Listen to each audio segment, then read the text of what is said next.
My answer is actually quite simple. I think Roblox can be a safe and positive platform for children when used appropriately and with parental involvement. And what I find interesting is that many parents only see Roblox as a game, but Roblox is actually way more than that because it's a platform that young people can play, create, build, and share experiences. And in fact, one of the reasons Roblox has become so popular around the world is because it gives young people opportunities to move beyond simply consuming technology and start creating with it. And that's definitely a very different type of conversation.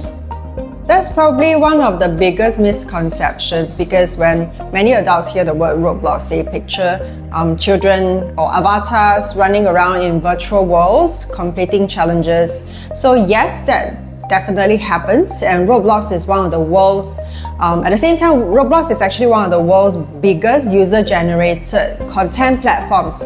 And the experiences inside Roblox are created by developers and creators and most of the young people. And many young people eventually will become curious about how all these experiences that they are so used to playing with are actually built. And that's where things get exciting. So instead of asking just how do I play this game, they start asking how was this game created? What made it fun for me and my friends? And how can I create something useful myself? And that's a very different mindset. I think that parents should be informed, but there's no need to be fearful because like any other online platform, Roblox has risks.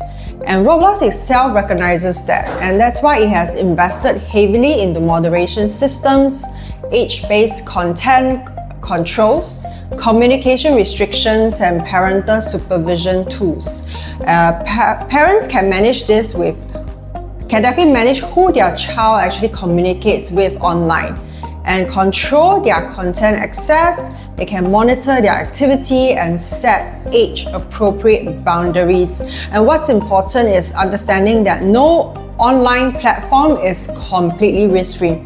The most effective safety tool has always been and will always be active parental involvement. And that remains true regardless of whether we are talking about referring to Roblox, whether we're referring to YouTube, social media, or any future platforms. I think many parents might be surprised at how much Roblox has invested in safety over the past few years. For example, Roblox has introduced age-based accounts and safety settings that automatically apply different protections depending on the age of the child. So for younger users, communications features are very, very restricted and the content access is more tightly controlled. And parents can now link their own Roblox account to the child's account and manage a whole range of settings. So they can control who your child is communicating with. You can review their friend connections, you can manage their screen time, you can limit the spending, and you can block specific experiences and adjust content restrictions based on what you feel is appropriate for your child. So Roblox has introduced additional safeguards for younger users, including like restrictions on direct messaging, tighter controls across like communication features. And in addition, Roblox uses a combination of automated systems and human moderators to control content and interactions on the platform, and this is around the clock. So does that mean Roblox is perfect? Definitely not. There's no online platform that can completely eliminate all risks. But I think it's important for parents to know that Roblox itself has recognized this concern and has invested heavily in building multiple layers of protection around the younger users. And that's why I often tell parents that the safest approach is not avoiding technology altogether. It's understanding the safeguards that exist and combine it with active parental involvement. Because when parents stay engaged, use the appropriate parental controls and have ongoing conversations with their children, the experience can become significantly safer. Honestly, it's much simpler than you might think, because you can do things like ask your child what are they playing, ask them why they enjoy it, and ask them to show you their favorite experiences, what they are building and what they would improve on.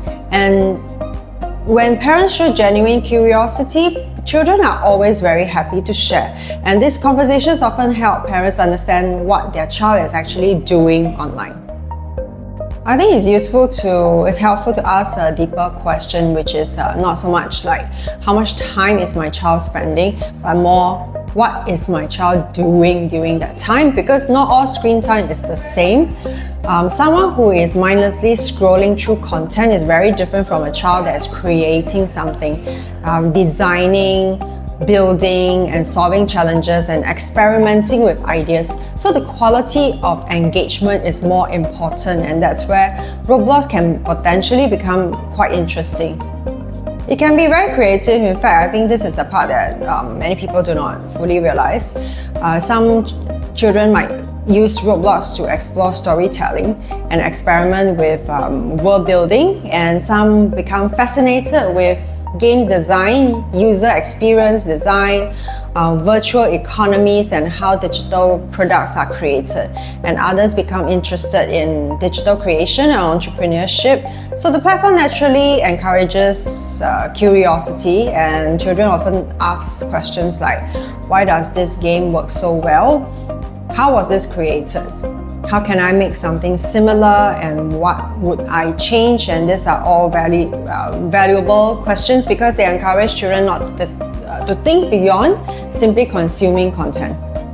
Definitely, and I've seen that many times for many students, Roblox becomes their first exposure to the idea that technology isn't something that you use. It's something that you can actually create, and I've met students who initially joined because they enjoy playing the games. But over time, they become curious about how games were built, and they join us because they want to create their own games. And that curiosity eventually led them to understanding how to write the game code, how to do what is game design, what is digital creation and problem solving, and all this. Basically, all this it takes is just the initial spark of interest.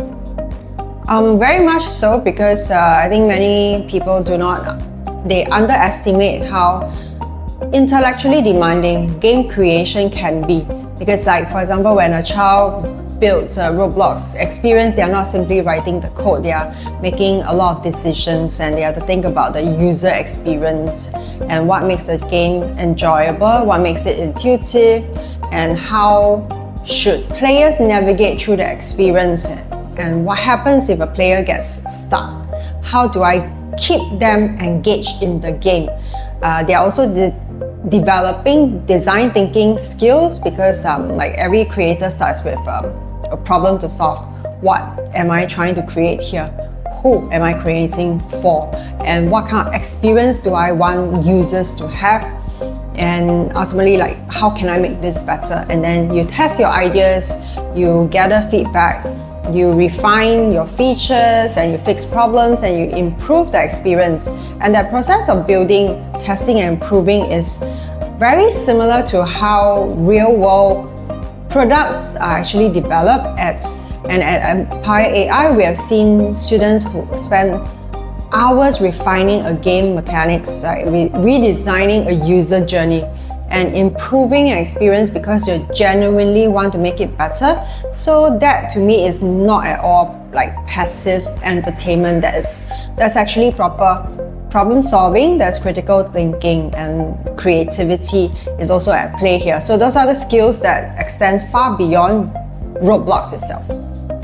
Yes, exactly. So the strongest Roblox creators aren't necessarily the strongest coders. They're often the students who understand people, they think about user and the experience, they think about problem solving, and these are very valuable skills regardless of whether they eventually become developers, entrepreneurs, designers, or something completely different. Sometimes they are, but not always. The reality is that many children are naturally interested in games, and rather than fighting their interests, we can sometimes use it as a bridge towards higher, deeper learning. And when a child becomes curious about how a game works, they are often much more motivated to learn because they want answers, they want to create, they want to experiment, and that's where meaningful learning often begins. I think many parents are surprised to discover that Roblox isn't simply entertainment, it's also a creation kind of a platform. And then once you understand that side of Roblox, the whole conversation will change. So instead of asking, why is my child always playing this game, they might begin to ask, what is my child creating? And I feel that that's a more productive conversation. When used appropriately, I feel that Roblox can be a very positive platform for children, and not because every child will become eventually a game developer, and not every child will eventually become a programmer, but because Roblox can encourage creativity, curiosity and exploration, and it can expose children to ideas around design, storytelling, problem solving, user experience, design and digital creation, and more importantly, most importantly, it helps kids move from being just consumers of technology to being creators. And of course, the boundaries still matter.